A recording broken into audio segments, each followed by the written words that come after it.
So Jacob Werteling from Minnesota had a pet dog named Marcus. True, Marcus was the name of the cyclone that hit Darwin yesterday. Darwin in the Northern Territory. Where I live is between Canberra and Cooma, not too far from the Snowy Mountains. And we've got a severe weather warning here today for strong winds as well. Nothing to do with Marcus, of course, but it's a windy one. It's going to be. It's still early, it's not even 10 o'clock yet. But it's starting, it's just starting.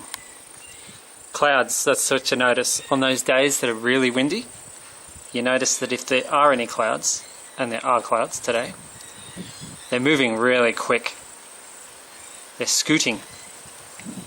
And if I just film this little bit of sky for a little bit of time, you'll see what I mean. The clouds are moving pretty fast. Never looks as fast when you film, but if you pay attention, the clouds are moving across the sky pretty quickly. It's a good place to see that, because you've got this side of the house and the pencil pine to gauge the movement of the cloud.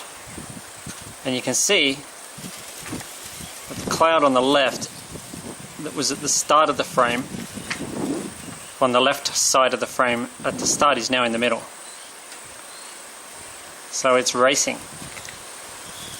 That's pretty fast movement. And that's what you notice on the really windy days.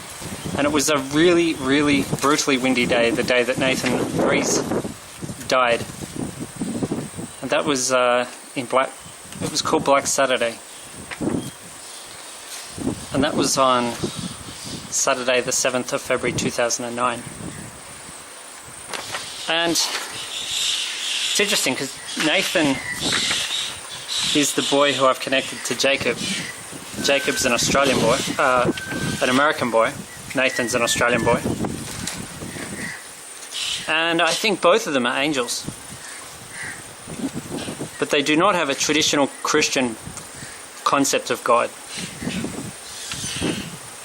And the reason for that is they don't like hypocrisy.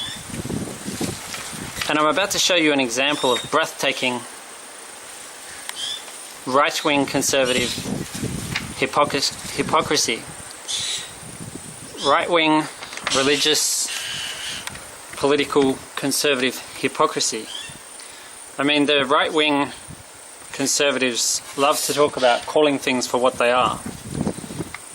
Well, I'm calling out extremist, right-wing, Christian political hypocrisy at its worst today. It's a windy one. It's the day after Marcus hit Darwin. And like I said, Jake had a dog named Marcus. What's interesting is that Jake named his dog after a footballer named Marcus Allen. And that name, if you add up the letters, according to their places in the alphabet, Marcus Allen has the same value as Nathan Breeze, 119. 11-9. Bye-bye. Piece of paper. Yeah, 11-9. So the wind hasn't really got up yet, but it's gonna. Religious hypocrisy. Political hypocrisy. Religious authoritarianism. Political authoritarianism. What's the difference? Well, it's kind of interesting because what I'm about to show you is a show called Outsiders, and they are two guys, Ross Cameron and Rowan Dean, who I consider actually to be quite dangerous people. They're not silly. They're not of low intelligence. But they are, and they're not unentertaining. They are quite entertaining. They can be quite funny. But you know what? Just because someone can be funny doesn't mean someone's not dangerous. They talk about, at the start of the show I'm about to show you, they talk about the former Soviet Union. Why didn't we resist? Why didn't we resist? the former Soviet Union was obviously one of the more brutal political establishments ever seen in modern history. And Vladimir Putin was a KGB man in the former Soviet Union. These days, though, he's a Christian. And you'll notice something interesting, because these guys who do this show are very passionate Christians, very passionate about defending white Christian culture, white Christian values, white Christian society, traditional Christian values. And it's interesting because they have a vastly different opinion of Vladimir Putin compared to their view on the former Soviet Union, which they obviously regard as being bad, the big bad states, the big bad government, the former Soviet Union. Yet Putin, who is one of the richest men one of the wealthiest men in the world, they seem to think the sun shines out his butt. Right out of Putin's butt, the sun shines in the world of Rowan Dean. Rowan Dean and his offsider, Ross Cameron. In their world, the sun shines right out of Vladimir Putin's butt, because Putin is a great Christian in their world. He can't do any wrong. You'll see that if you watch the show through. But what really gets me is the way they, right now as I'm speaking, there's bushfires raging in Victoria. And Nathan Breeze, the boy I mentioned before, he actually died in a bushfire. True fact. He died in the Black Saturday bushfires. A firestorm, not a normal bushfire. A raging firestorm. And there's bushfires raging right now in Victoria. And it just amazes me how these right-wing, extremist right-wing Christian conservative hypocrites can come straight out as people's homes are burning down and go on the attack against people who they refer to as the loony left, as people, including people who want to take some kind of action on climate change. Well, it's a fact that climate change is happening. Man-made climate change is happening. People are dying. And when people burn to death or drown, it's a bad thing. Pretty much. In the world of Nathan Breeze and Jacob Wetterling, it's a bad thing. So how you can come out on a day where you've got bushfires raging and go on the offensive as a climate change, not just a skeptic, not just a climate change skeptic, but as a fully fledged climate change denier, how you can go on the attack as people's homes are burning down and people are fleeing for their lives and lives are being destroyed is beyond me. But that's what they do. I've seen them do it before. The year that Nathan died, 2009, was the same year Australia decided to embrace Tony Abbott, a climate change skeptic and former Prime Minister. That's what got in there. It's amazing. I'm going to show you this video now.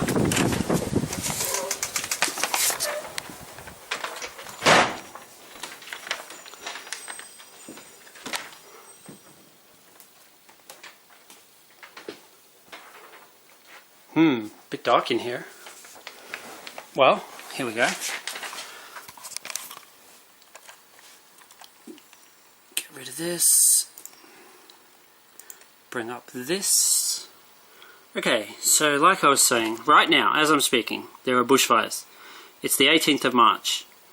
It was the 18th of January 2003 when Canberra had its bushfire disaster. That was on a Saturday. And Nathan died on a Saturday, 7th of February 2009. Yesterday was Saturday, and guess what? Cyclone Marcus hit Darwin yesterday, Saturday the 17th. And what do we got now? The wind in Melbourne, that's near where Nathan died, is 19 kilometres an hour, which actually happens to be the Dark Tower number, 19. If you've read The Dark Tower by Stephen King, you'll know what I mean. If you add up the letters in God, G-O-D, they add up to 26. This is something that some religious people like to do, is compare the values of words in a thing called gematria and use it to prove the existence of God. Bad equals 7. That's the wind speed in Sydney right now. And while we're at it, Adelaide's got a bit of Dark Tower action happening as well. Hobart almost. Canberra's up to 35 kilometres an hour, so it's getting windy in Canberra. Just clicked on to 27 degrees. And 27 is the value of the name Jake. Angel equals 39. And that's now the wind speed in Canberra. 39, 3 nines are 27. Angel, Jake. Like I said, I think Jake and Nathan are angel boys. 7 kilometres an hour in Darwin, which is a lot better than yesterday. And 26. 26, the value of God. Yeah, and spell God backward, you get dog. You get dog. Sometimes you get a savage dog like Vladimir Putin. I don't like that man. I think he's a menace. Funny how you can get people who say they represent Christian morals, Christian values, Christian virtues, who are so passionate about defending Vladimir Putin, while stating that they hated the Soviet Union. I find that really strange. So here's Marcus. Let's have a little look at Marcus. Marcus is a tropical cyclone. Marcus is back to Category 2. There he is. Marcus. 5 AM, March 18. March 18. Today's my nan's birthday. And, oh yeah, I meant to go to dinner today with my nan. I'll have to do that. And, yeah, so Category 2 Marcus is going to cross the Kimberley today. And you know my nan's name has the same value as Jake's name? Jacob Wetzeling equals 164, which is also the value of my nan's name. And it's advice number 27, the value of Jake, 18th of March 2018. So that's Marcus. Marcus gave Darwin a bit of a lashing yesterday. Swept the streets well and truly clean. And what do we got? What else was I going to show you? Oh yeah, warnings. ACT. That's where I live. So you saw it was a bit windy outside. And there's a fire weather warning for where I live today.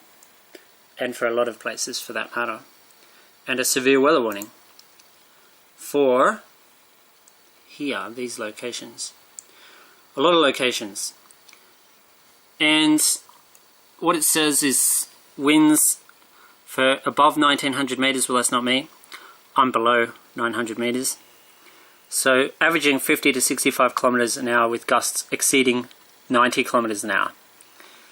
So yeah, it's going to get very windy. It's just starting now, as you saw. And there's the warning area that's covered by this severe weather warning. And there are bushfires burning in Victoria right now, although you wouldn't know it if you look at MSN, because there's no mention of any bushfires at this stage on MSN. There is a bit of spanking going on somewhere, but Cobra, the name Cobra equals, the word Cobra equals 39, has the same value as Angel. I guess they're kind of like opposites, because I would regard Vladimir Putin as a cobra. He's a cobra leader, like a cobra, cobra-like, a snake of the bad kind. They're good snakes and there's bad snakes. I think Putin's the bad kind of snake. Jake is also a snake, but he's the good kind of snake. See, things, it's not black and white. It's not like all snakes are bad, and it's not like all snakes are good. It's not a black and white world. The world's biggest puppy. Could this be Marcus? Is Marcus going to become the world's biggest puppy? Good old Donald. Yeah, well, these guys love Donald Trump, of course. They love Peter Dutton because he's a racist. He is a racist too. I've watched him, studied him. He's definitely a racist. No mention of bushfires on here. They do at least mention them in the show, on the news that I'm about to play. But no mention of bushfires on MSN this morning, which I consider a little strange. Just myself, personally. Because these are not small bushfires that are burning today. They're quite big, threatening, menacing, doing a lot of damage, burning down quite a few homes, I'd say, by the end of today. Or by the end of this morning, even. It's only, what, 10 past 10? Just remember what I've been talking about and think about it as you watch this, because I find it fascinating. The Russian Orthodox Christian Church that backs Vladimir Putin are homophobic trap setters, torturers, and killers. And Vladimir Putin has the full backing of the Orthodox Christian Church of Russia, which is why these guys support him, and it's why they're such big advocates of Israel, even though Israel's being run by another right-wing zealot named Benjamin Netanyahu, who's done nothing to help the situation with Palestine. He's broken pretty much every promise that Israel's ever made to Palestine. Yeah, these guys are what I call... You know, I've been talking about this being a message against religious hypocrisy, religious and political hypocrisy, and religious and political authoritarianism, which these guys claim to be against. I don't see how you can have any... I don't see how you can have any credibility for caring about other people when you don't care on the issue of climate change. Because people dying is bad. And that's why most civilized people don't threaten to kill everyone with nuclear weapons, which is what Putin does on a regular basis. Politics in the state is broken. One of the most unpredictable elections South Australia has seen. The United Kingdom will now expel 23 Russian diplomats. The biggest expulsion in more than 3 decades. Malcolm Turnbull officially opens the summit. We must face the world, not turn from it. Analysis shows thousands of voters will be thousands of dollars worse off. Labor will have a fairer tax system. It's blown up in Bill Shorten's face. Several people have been killed in a bridge collapse in Miami. Nick Xenophon, Stephen Marshall and Jay Wither are all making their final pitch. News you can trust, opinions you can't ignore. This is Sky News, Australia's news channel.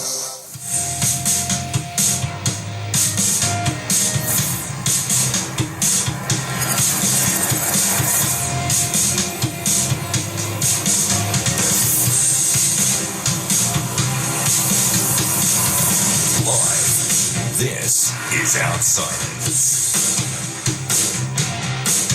Ladies and gentlemen, boys and girls, mums and dads, it's great to have you with us on Australia's most politically incorrect television show, Outsiders. My name is Ross Cameron, and fantastic to have our work experience student, Rowan Dean, with us this morning. How are you, sir? I'm very well. Listen, we've got a huge show lined up, Ross. I know you're not aware of what we've got. There's so much packed in here. Yeah. We've got Trump, we've got climate change, another Ice Age watch. We've got TV, Q&A, all sorts of things to look at. Yeah. We've got lefty lunacy coming out of our ears. Yeah. Is Peter Dutton a racist? We're going to look at that as well. Yeah. But anything you want to get off your chest, Ross? You like to kind of just vent a little bit. Anything hovering out there?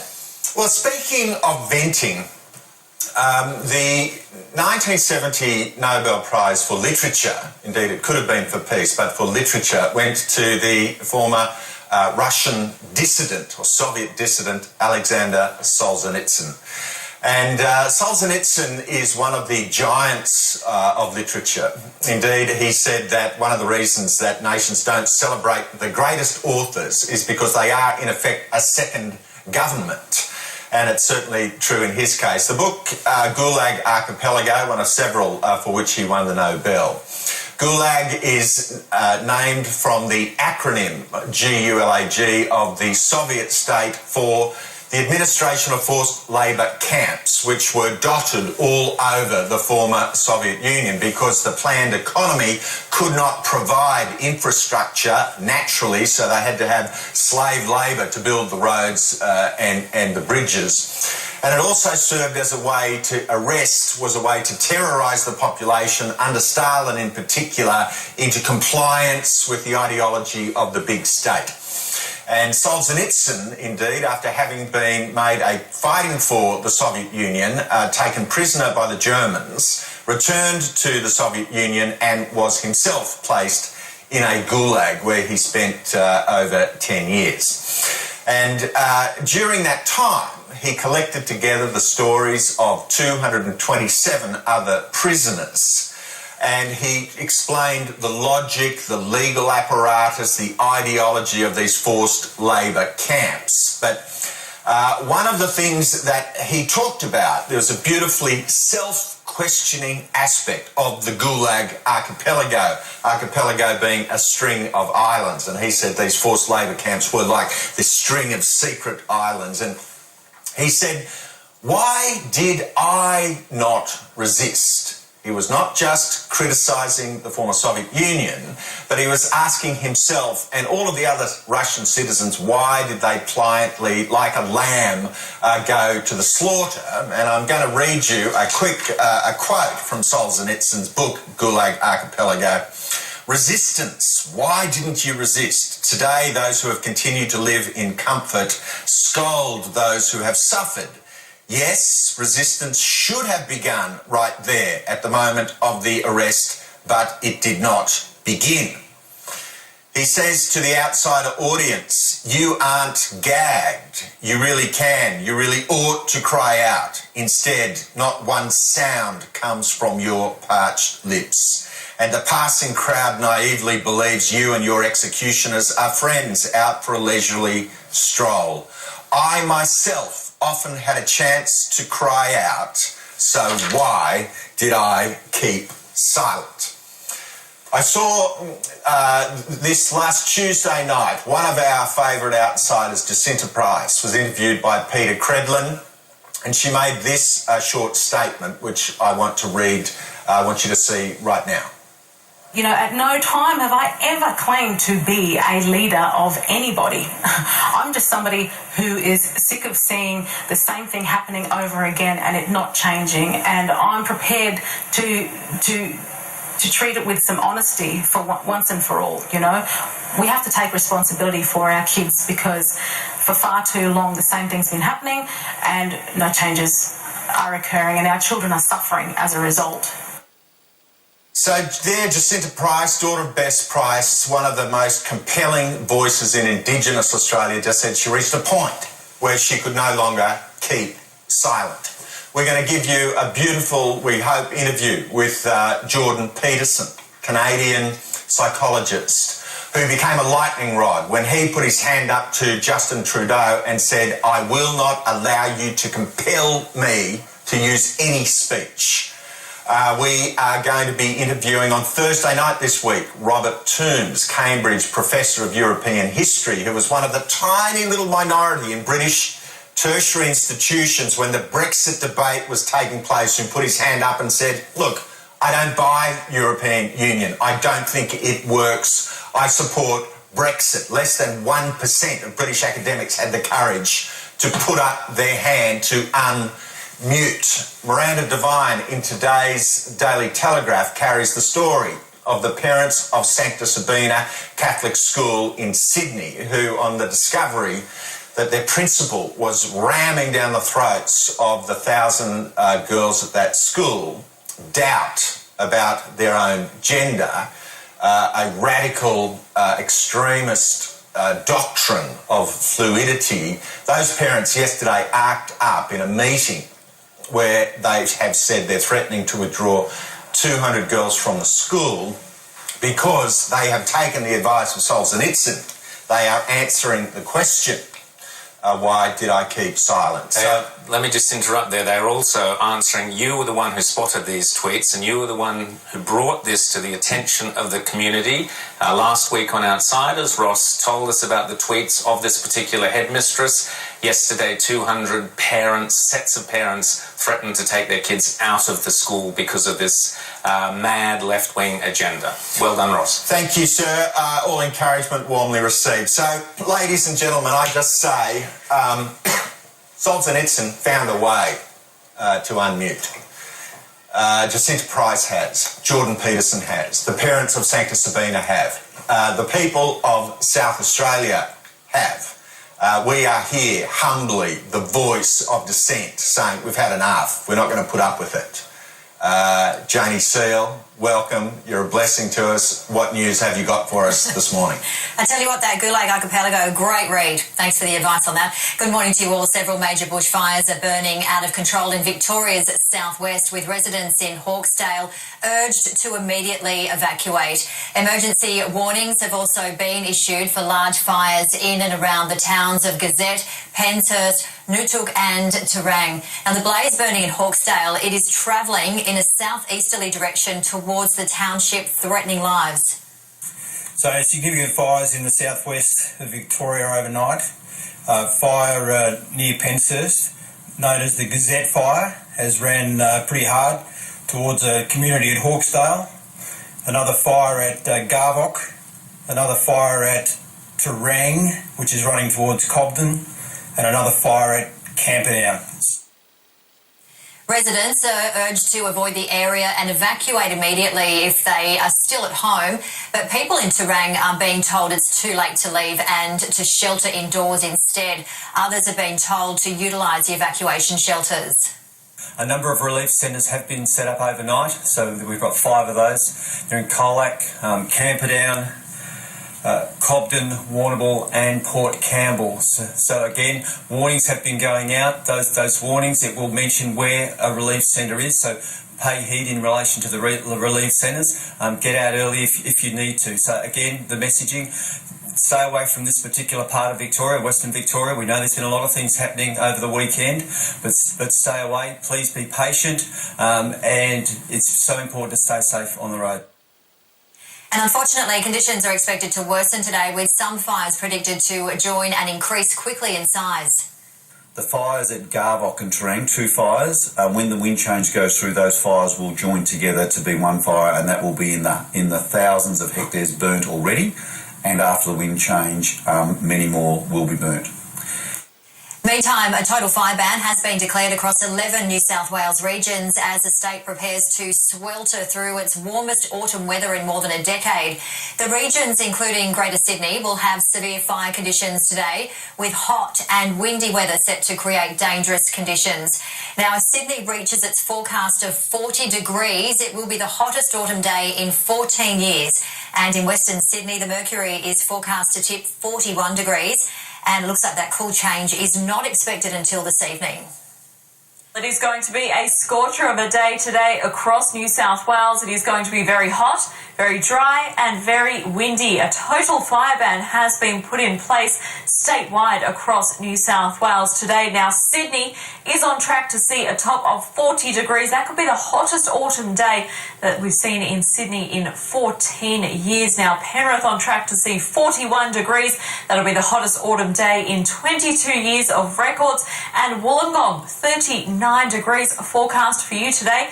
Using a combined size, that'll be the hottest day since 1983. So some records set to be broken today across New South Wales. And as I mentioned, we do have areas of elevated fire danger with a total fire ban today across the state. I've just received a tweet from Tristan Myers from Sky News Weather saying today could be the hottest day on record in Sydney. Meanwhile, Liberal leader Stephen Marshall has declared victory, promising a new dawn in South Australia. The Premier-elect hailed Liberal Vince Tarzia a hero after he fended off a challenge from Nick Xenophon in Hartley. The Liberal Party has won the 24 seats it needs to govern in its own right here in South Australia. It's a historic win, but a close one, and it leaves them vulnerable to one by-election or indeed an MP turning independent. But last night, Steve Marshall was hailing it as a historic win. A massive thank you to the people of South Australia who have put their trust, their faith in me and the Liberal team for a new dawn. For the Labor Party, it's the end of an era. They have been in government for 16 long years here in South Australia, the longest serving and most successful Labor government in terms of longevity in South Australian political history. And they kept the swing against them pretty contained to just under 2%. Last night, the outgoing South Australian Premier Jay Weatherill was promising to be a better brother, a better husband and a better dad, saying that his two young daughters would soon be seeing a lot more of him. I promise to be a better husband. I promise to be a better son to my mother and my father, and I can tell to my two little girls, you're about to get your daddy back. But the big catastrophe of the night was Nick Xenophon. He looks set to lose in his bid to re-enter state politics via the seat of Hartley, and it's possible that his SA Best party will pick up no seats in the lower house. Statewide, they secured a vote of around 13 or 14%. That's far lower than the early polls suggested. And the fact that we have come a good second in a number of seats means that there's always another election, another time round. So we're not giving up, and it's been a pretty remarkable, quite a remarkable campaign considering what we were up against. And we'll learn from those lessons. We've been bruised, but we will be at it again. It's unclear what Nick Xenophon will do next. He's ruled out immediately re-entering federal politics, but he looks set to have failed in his bid to return here where it all began, in State Parliament. Samantha Maiden, Sky News, Adelaide. Ross Rowan, a jam-packed 2 hours of Outsiders. Who could we resist, hey? Who could resist? You two. And thank you very much, Janie. Ross, South Australian election, huge result there, but what did it really mean? Well, to find the answer, let's just remember what Jay Weatherill told us last year, when Jay said that the forthcoming election would be a referendum on renewables. Yes, Jay Weatherill, that's exactly what it was, and that's exactly why you are now out of government.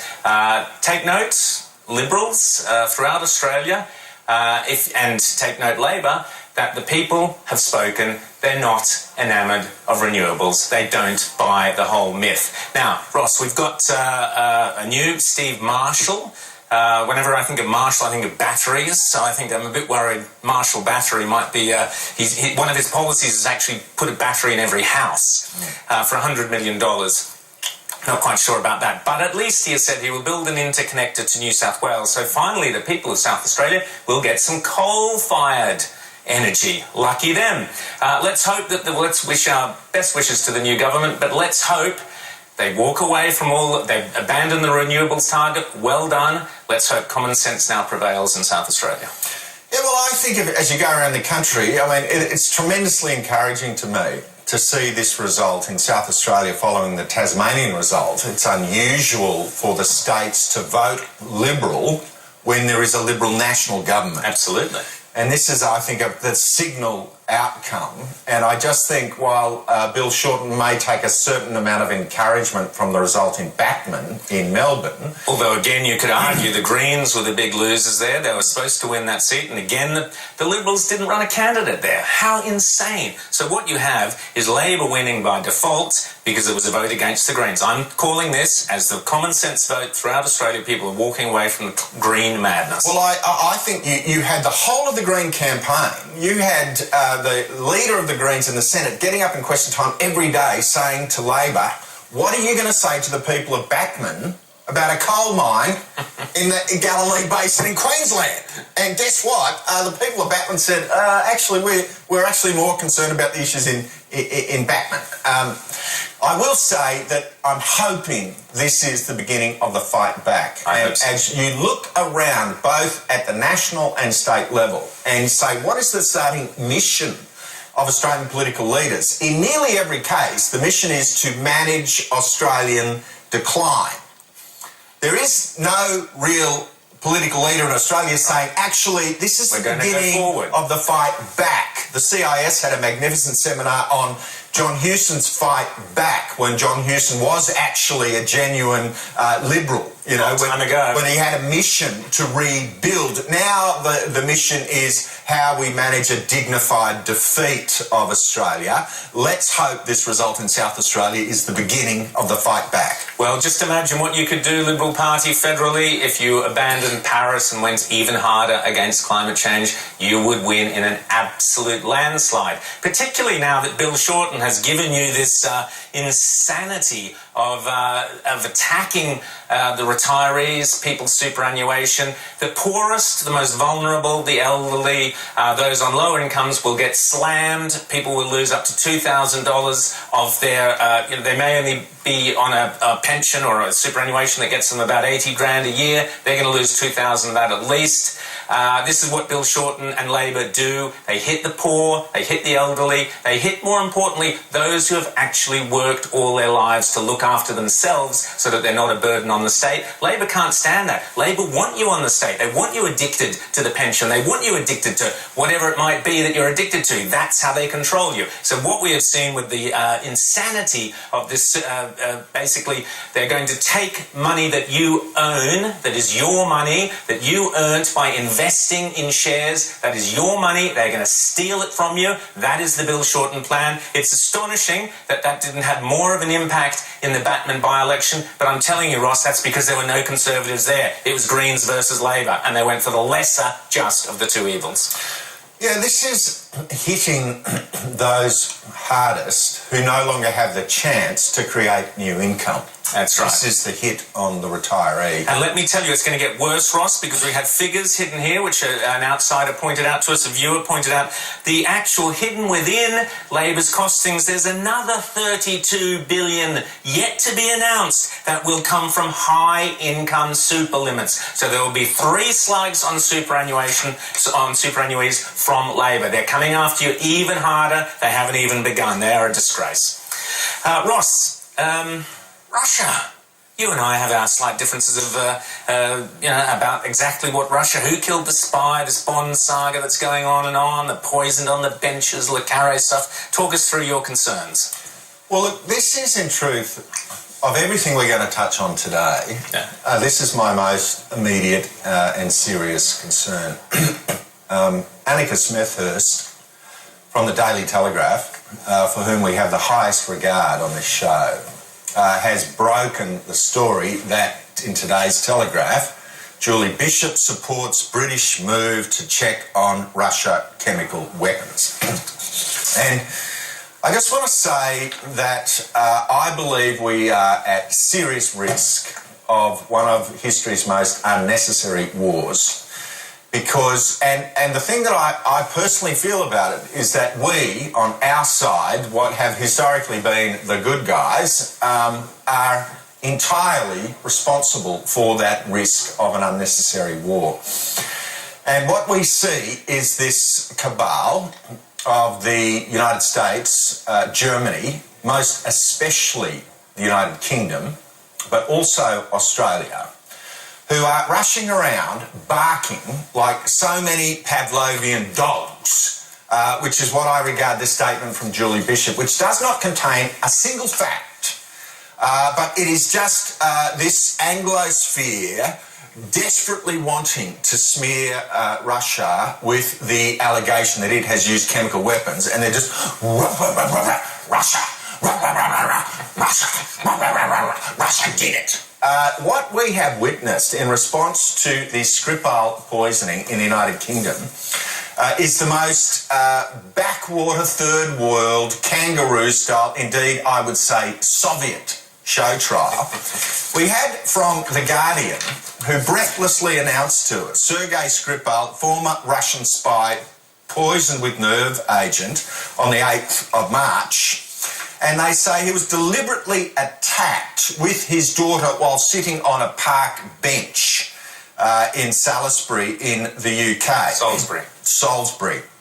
And it says that investigations have turned to the presence of a man, unidentified man and woman walking closely through the park. An unidentified man and woman spotted strolling in the alleyway close to the bench where Skripal was poisoned are likely to be of interest to police. Now, on that basis, Theresa May came out and said Russia did it. The park bench close to where Skripal was poisoned. Then we have the very next day of this fact and evidence-based investigation, Russian spy may have been poisoned at home. Police say, not on the park bench. No. What we find is that the disclosure, the doctor who treated them on the park bench wasn't affected by the poison at all, but the police officer who went to the home was poisoned and had to go to hospital.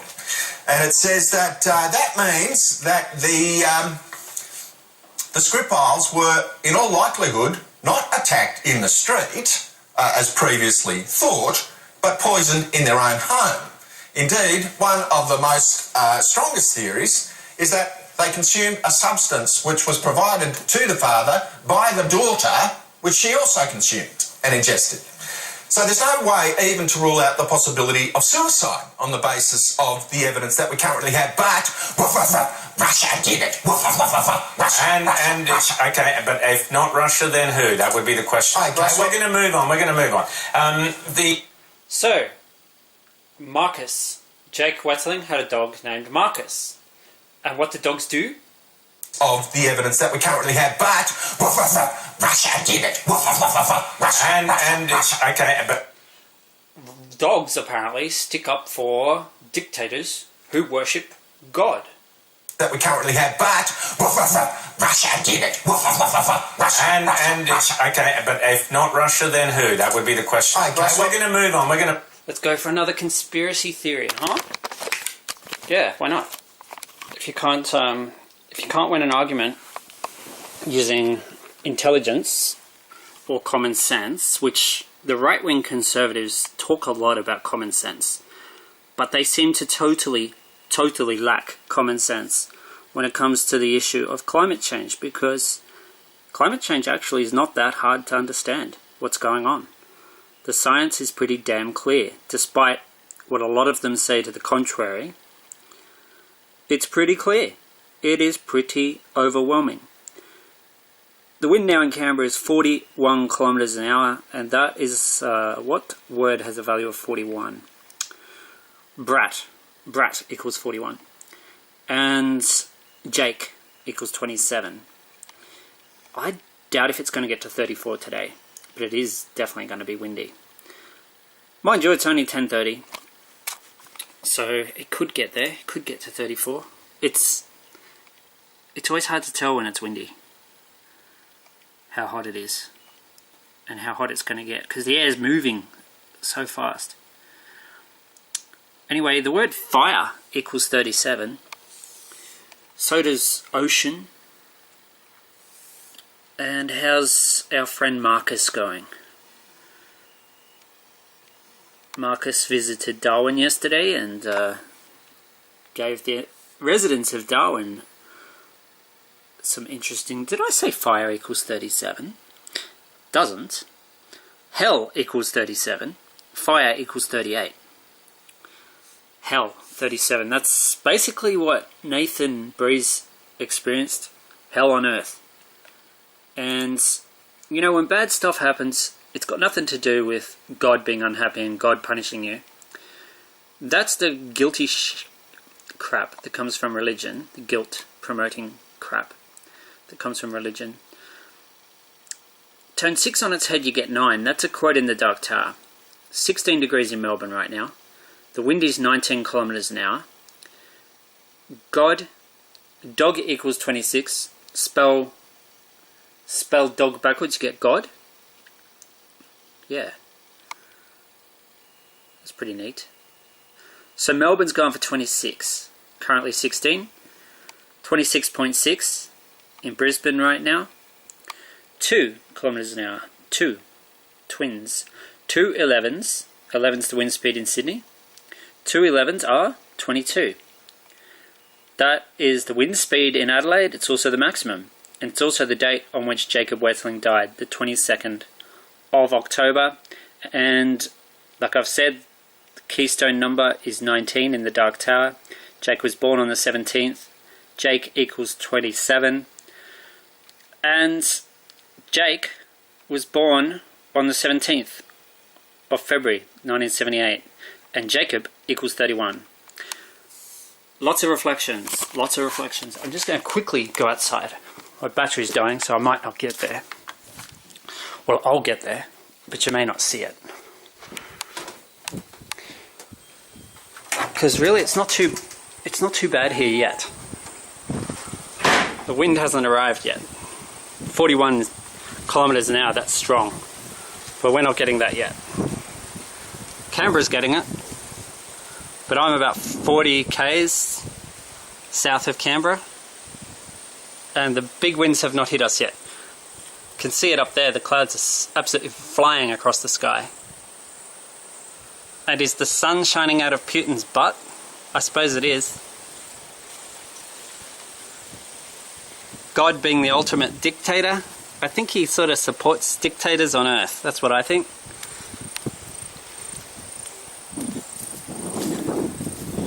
But the answer is not climate change denial. That's not rebellion. That's just being stupid. It's being stupid and demented. And he mentioned the word suicide. Well, if you want to commit mass suicide, go for it. It's a free world. Do what you like. Commit mass suicide. Vote for the right-wing religious nutcases. Swallow all their propaganda. Do it. If you want to do it, do it. It's a free world. Do what you want. You can choose whatever future you want. But try not to impose your will on other people. I don't think Nathan chose to die on Black Saturday, and I don't think he wanted that. And Jake, same. Didn't choose death by abduction or a